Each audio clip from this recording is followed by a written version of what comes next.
আজকের এই কর্মসূচি জানাচ্ছি বিভিন্ন রাজনৈতিক দল, সামাজিক শক্তি, গণমাধ্যম ব্যক্তিনিষ্ঠভাবে এই সংস্কারের প্রস্তাব আমাদের মাঝে আরো বেশ কিছু কেন্দ্রীয় নেতৃবৃন্দ উপস্থিত আছেন। আমি তাদেরকে মঞ্চে আসার জন্য আহ্বান জানাচ্ছি। আমাদের আজকের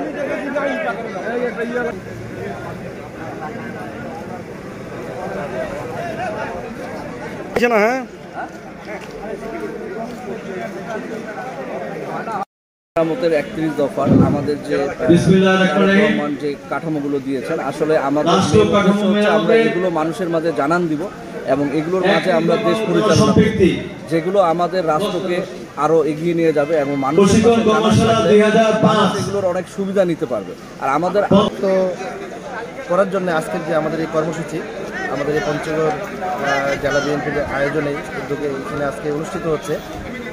আমি মনে করি যে আমাদের যদি এই 31 দফা কর্মসূচি সম্পর্কে আমরা আরও আগে আমরা এটা সম্পর্কে আমরা যদি ঠিক বিস্তারিত সেভাবে জানতে পারতাম, তাহলে আমি মনে করি যে আমাদের বিশেষ করে বর্তমানে যে রাষ্ট্র যে আমাদের 31 দফা যেটা আমাদের দেশনায়ক বিএনপি ভারত ভারপ্রাপ্ত চেয়ারপারসন তারেক রহমান সাহেব দিয়েছেন, সেইটা সম্পর্কে আমাদের আসলে জানার অনেক কিছু বাকি ছিল।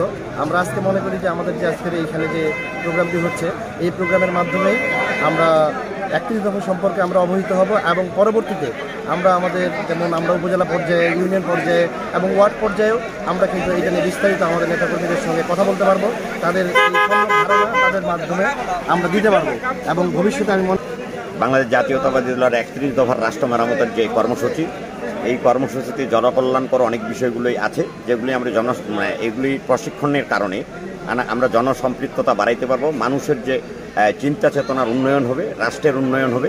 এই উন্নয়নমূলক কর্মকাণ্ডে আমাদের এই কর্মশালাটি বাংলাদেশ জাতীয়তাবাদী দল যেভাবে উদ্যোগ নিয়েছে, এই উদ্যোগটি আরও আগে হওয়া উচিত ছিল এবং আগামী দিনে যদি প্রতি 6 মাস অন্তর অন্তর এরকম একটি কর্মশালা হয়, তাহলে বিএনপির যে নেতাকর্মীরা আছে এরা আরও বেশি কর্মীবান্ধব হবে, জনবান্ধব হবে। জনগণের 31 দফা মানে এটা জনগণের দফা।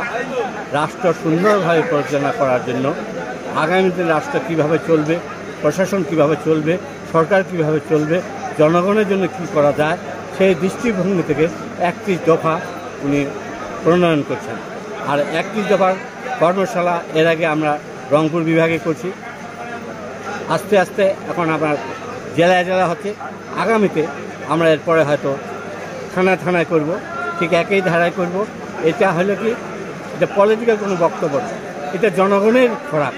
জনগণ কীভাবে চায়, জনগণ কীভাবে দেশটাতে চায়, বিচার বিভাগ কীভাবে চায়, সরকার বিভাগ কীভাবে চলবে, মানুষ কীভাবে ন্যায় বিচার পাবে, কৃষক কীভাবে বাঁচবে, শ্রমিক কীভাবে বাঁচবে, মুক্তিযোদ্ধাদের পুনর্বাসন কীভাবে হবে, যুবকদের কী পুনর্বাসন, নারীদের কীভাবে হবে, সেই সমস্ত মিলেই কিন্তু 31 দফা। এই 31 দফা আমরা বাস্তবায়নটা এর ইতিমধ্যে আমরা কিন্তু বিভিন্ন জায়গায় এটা একটা সাড়া পেয়েছি। মানুষ বলতেছে যে 31 দফা যদি বাস্তবায়ন হয় তাহলে দেশটা একটা স্বয়ং সম্পূর্ণ একটা ভালো দেশে পরিণত হয়, উন্নত মানের। ওয়ালটন মাইক্রোওয়েভ ওভেনের খাবার গরম রাখে দীর্ঘ সময় ধরে। Walton microwave oven.